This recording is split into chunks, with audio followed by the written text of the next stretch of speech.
पिछले कई महीनों से फैली कोरोना महामारी के चलते हुए इसके पीड़ितों का इलाज कराने व इनको अलग से ठहराने की व्यवस्था आदि करने के मामले में भी केंद्र व राज्य सरकारों की अनेकों रही कमियों को खास ध्यान में रखकर ही अब हमारी पार्टी ने ये फैसला लिया है, जिसकी आज मैं घोषणा भी कर रही हूँ कि उत्तर प्रदेश में बीएसपी की सरकार बनने पर उत्तर प्रदेश में इस बार बीएसपी की सरकार बनने पर विशेषकर ब्राह्मण समाज के आस्था एवं स्वाभिमान के खास प्रतीक माने जाने वाले परशुराम तथा अन्य सभी जातियों व धर्मों में जन्मे महान संतों, गुरुओं व महापुरुषों के नाम पर भी बड़ी संख्या में आधुनिक हॉस्पिटल व सभी जरूरी सुविधाओं से युक्त ठहरने के स्थलों का भी निर्माण कराया जाएगा। और इससे फिर एक तरफ सभी पार्टियों व धर्मों के महान संतों, गुरुओं व महापुरुषों को पूरा आदर सम्मान मिलेगा, तो वहीं दूसरी तरफ कोरोना जैसी आगे अन्य और भी भयानक बीमारी के फैलने पर फिर वर्तमान की तरह खासकर उत्तर प्रदेश की जनता को कोई ज़्यादा परेशानी भी नहीं आएगी। हालांकि इस मामले में हमारी पार्टी कुदरत से यही प्रार्थना करती है, कामना करती है कि कोरोना जैसी अन्य और महामारी अब आगे अपने देश में फिर से कभी भी ना यहाँ आए। इसके साथ ही दलित व अन्य पिछड़े वर्गों में जन्मे अनेकों महान संतों, गुरुओं व महापुरुषों के बारे में भी यहाँ मैं ये भी बताना चाहती हूँ कि उत्तर प्रदेश में 4 बार बीएसपी की रही सरकार में इन वर्गों से जुड़े जिन महान संतों, गुरुओं व महापुरुषों के नाम पर उन्हें आदर सम्मान देने के उद्देश्य से अनेकों जनहित की योजनाएं शुरू की गई थी। साथ ही कुछ जिलों के नाम भी रखे गए थे, तो उन्हें फिर अधिकांश सपा सरकार ने अपनी जातिवादी मानसिकता व द्वेष की भावना के चलते हुए बदल दिया था, जिन्हें फिर बीएसपी की सरकार के बनते ही तुरंत बहाल कर दिया जाएगा। जबकि इनका लिया गया ये फैसला अति शर्मनाक व अति निंदनीय भी था। और इसके साथ इससे इनकी यानी कि समाजवादी पार्टी की व इनके मुखिया की दलित एवं अन्य पिछड़ा वर्ग विरोधी मानसिकता होने को भी काफी कुछ दर्शाता है। और अब ये पार्टी खासकर ब्राह्मण समाज के वोटों के खातिर अपने राजनीतिक स्वार्थ में परशुराम की ऊंची प्रतिमा लगाने की भी बात कर रही है। लेकिन इस मामले में हमारी पार्टी का सपा को ये भी कहना है कि यदि इनको वास्तव में इनकी प्रतिमा इनके सम्मान में लगानी भी थी, तो इनको इसे अपने पूर्व के रहे शासनकाल में ही लगा देना चाहिए था, जो अब ये चुनाव होने के नज़दीक लगाने की बात कर रहे हैं। इससे साफ जाहिर हो जाता है कि अब इनकी यानी कि सपा की हालत प्रदेश में बहुत ज़्यादा खराब हो रही है। और अब ऐसे में तो ब्राह्मण समाज इनके साथ कतई भी जाने वाला नहीं है। वैसे भी इस समाज का हर स्तर पर शोषण व उत्पीड़न आदि भी इनकी सरकार में सबसे ज़्यादा हुआ है। इसके अनेकों उदाहरण हमारे सामने हैं। जबकि ब्राह्मण समाज को हर मामले में बीएसपी के ऊपर ये पूरा भरोसा है कि बीएसपी किसी भी मामले में सपा की तरह कहती नहीं है, बल्कि करके दिखाती है। अर्थात बीएसपी की सरकार बनने पर फिर हमारी सरकार ब्राह्मण समाज की इस चाहत को ध्यान में रखकर यहाँ परशुराम की प्रतिमा हर मामले में सपा की तुलना में ज़्यादा भव्य ही लगाएगी। इसका ब्राह्मण समाज को बीएसपी के ऊपर ज़्यादा भरोसा भी है। इसके साथ साथ यहाँ मैं ये भी कहना चाहती हूँ कि यदि क्षत्रिय व वैश्य तथा अन्य समाज आदि भी अपने महान संतों, गुरुओं व महापुरुषों की प्रतिमा लगवाने की अपनी भावना दर्शाता है या दर्शाते हैं, तो फिर इस मामले में उनकी भावनाओं को भी जरूर पूरा किया जाएगा, आदर सम्मान दिया जाएगा। कहने का तात्पर्य ये है कि हमारी पार्टी की सरकार यहाँ सभी जाति व सभी धर्मों के महान संतों, गुरुओं एवं महापुरुषों को हर स्तर पर पूरा आदर सम्मान देगी। ये मेरा सर्व समाज को वायदा भी है। इसके अलावा आजकल राम मंदिर निर्माण के नाम पर भी काफ़ी राजनीति की जा रही है, जो कतई भी उचित नहीं है, क्योंकि ये मामला लोगों की केवल धार्मिक आस्था एवं भावनाओं से ही जुड़ा है, अर्थात इसका राजनीतिकरण नहीं होना चाहिए। इसके साथ ही यहाँ मैं ये भी कहना चाहूँगी कि जब अभी हाल ही में 5 अगस्त को अयोध्या में राम मंदिर निर्माण के लिए वहाँ नींव रखी गई थी और अपने देश के प्रधानमंत्री माननीय श्री नरेंद्र मोदी जी ने उसकी नींव रखी, तो अच्छा होता। तो इस मौके पर यदि प्रधानमंत्री तो दलित समाज से जुड़े जो अपने देश के राष्ट्रपति हैं उनको भी साथ में ले जाते, तो पूरे देश में दलितों के ऊपर एक अच्छा मैसेज जाता, अच्छा प्रभाव पड़ता। हालांकि इसको लेकर कई और भी मामले आए, कुछ दलित संत भी चिल्लाते रहे कि हमको नहीं बुलाया गया। चलो उनको नहीं बुलाया तो राष्ट्रपति तो दलित थे, उनको भी बुला लेते तो मेरे ख्याल अच्छा मैसेज जाता। तो ये भी मैं इनको कहना चाहती हूँ। वैसे भी इस संदर्भ में हमारी पार्टी का ये मानना है कि अयोध्या में केवल राम मंदिर का निर्माण करने से व राम राज्य के कोरे गुणगान आदि करने से ही यहाँ उत्तर प्रदेश व पूरे देश की जनता का भला होने वाला नहीं है, बल्कि इसके साथ साथ केंद्र व खासकर उत्तर प्रदेश राज्य सरकार को उनके बताए हुए रास्तों पर ही चलना होगा,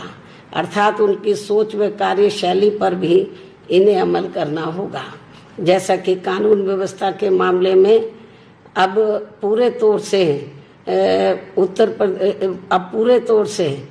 यूपी में यहाँ जंगल राज बन चुका है और यदि सही मायने में यूपी की गवर्नमेंट ये चाहती है कि वहाँ पे राम राज्य आए, तो जो इतिहास ये बताता है कि राम राज्य में तो ऐसा जंगल राज नहीं था जैसा कि वर्तमान में श्री योगी की सरकार में हमें जंगल राज देखने के लिए मिल रहा है। हर प्रकार का अपराध चरम सीमा पर है, ये भी किसी से छिपा नहीं है। और इस मामले में विशेषकर यूपी की वर्तमान भाजपा सरकार को ज़्यादा ध्यान देने की ज़रूरत है। बीएसपी की इनको ये खास सलाह भी है, जबकि बीएसपी के मामले में ये बात सर्वविदित है कि बीएसपी जो कहती है तो उस पर अपनी पूरी ईमानदारी व निष्ठा से अमल भी करती है। उदाहरण के तौर पर जब उत्तर प्रदेश में सन 2007 में विधानसभा के आम चुनाव हुए थे, तो तब उस चुनाव में दलितों, पिछड़ों व धार्मिक अल्पसंख्यकों के साथ साथ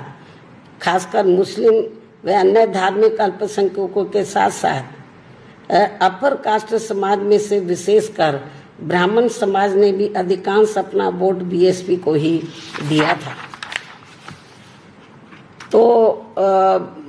उनको फिर और इतना ही नहीं, जब हमको ये लगा कि हमको सर्व समाज ने वोट दिया है और अपर कास्ट समाज में से ब्राह्मण समाज ने बड़े पैमाने पर सन 2007 में जो असेंबली का चुनाव हुआ था हमें वोट दिया है,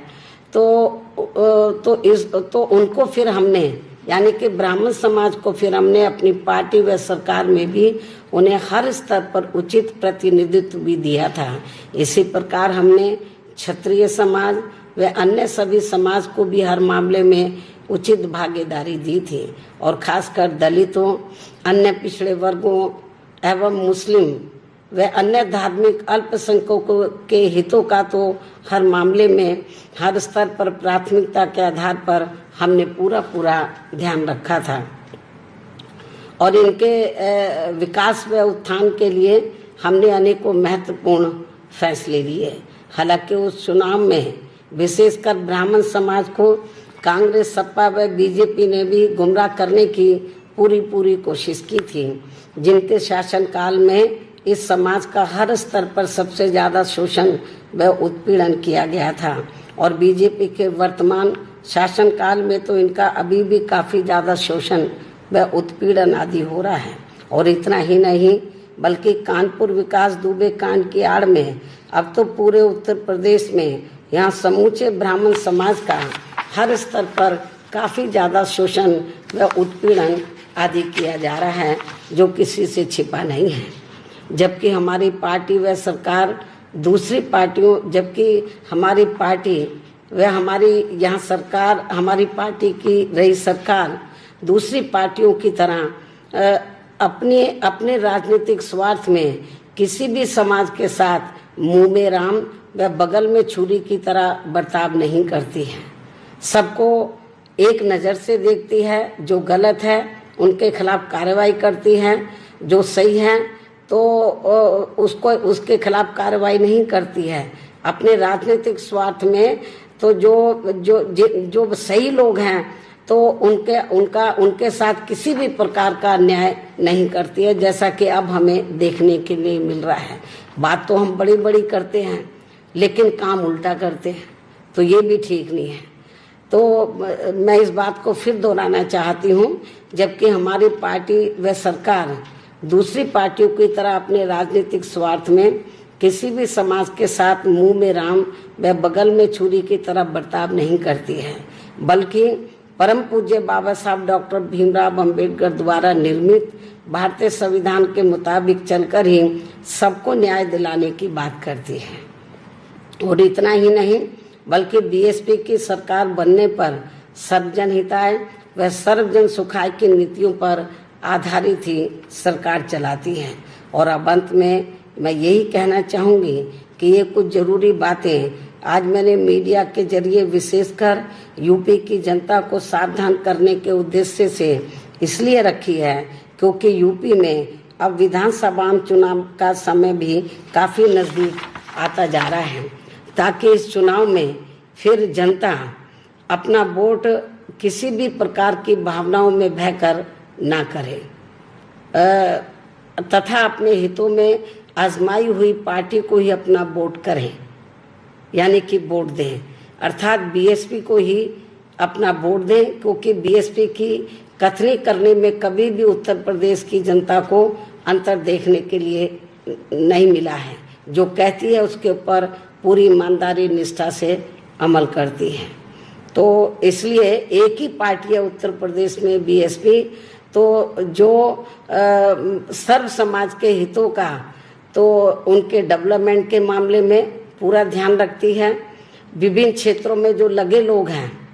तो उनके हितों का पूरा ध्यान रखती है, चाहे मजदूर है, किसान है, व्यापारी है या अन्य क्षेत्र में लगे लोग, अन्य मेहनतकश जो लोग हैं उनके हितों का पूरा ध्यान रखती है। और कानून व्यवस्था के मामले में तो हमारी पार्टी की सरकार किसी को भी बकसती नहीं है। यदि हमारी पार्टी का भी आदमी कोई कानून अपने हाथ में लेता है तो उनके खिलाफ सख्त से सख्त कार्रवाई करती है। यही मुख्य वजह रही कि उत्तर प्रदेश में मेरी चारों हुकूमतों के दौरान तो उत्तर प्रदेश की जनता को वहाँ कानून का राज देखने के लिए मिला। लेकिन बीएसपी के जगह पर जब दूसरी पार्टी पावर में आती है तो वो अपनी पार्टी, उनकी पार्टी में जो क्रिमिनल एलिमेंट्स होते हैं तो उनको वो बचाती है, और जो दूसरी पार्टियों में होते हैं उनके खिलाफ कार्रवाई करती है। तो ठीक है, चाहे कि दूसरी पार्टी में हो या उनकी पार्टी में हो, उनके सबके खिलाफ कार्रवाई होनी चाहिए। जिस दिन उत्तर प्रदेश में बीजेपी की सरकार तो अपराधियों के खिलाफ कार्रवाई करने के मामले में राजनीति को अलग करके चलेगी और अपनी पार्टी के जो आपराधिक तत्व है उनके खिलाफ भी सख्त कानूनी कार्रवाई करेगी। तो मैं आज आपको लिखकर देने के लिए तैयार हूँ। फिर उत्तर प्रदेश में अपराधियों का राज देखने के लिए नहीं मिलेगा, जंगल राज देखने के लिए नहीं मिलेगा। फिर बीएसपी के शासन की तरह, शासनकाल की तरह वहाँ कानून द्वारा कानून का राज देखने के लिए मिलेगा। तो इसलिए मेरा यूपी की गवर्नमेंट से यही कहना है कि यदि आप उत्तर प्रदेश में कानून द्वारा कानून का राज उधर कायम करना चाहते हैं तो आपको बीएसपी की गवर्नमेंट से इस मामले में बहुत कुछ सीखना होगा। दलगत राजनीति से ऊपर उठकर तो जो आपराधिक तत्व हैं उनके खिलाफ कार्रवाई करनी होगी। तो ये भी मेरी इनको सलाह है। तो इस उम्मीद के साथ ही अब मैं अपनी बात यही समाप्त करती हूँ। धन्यवाद।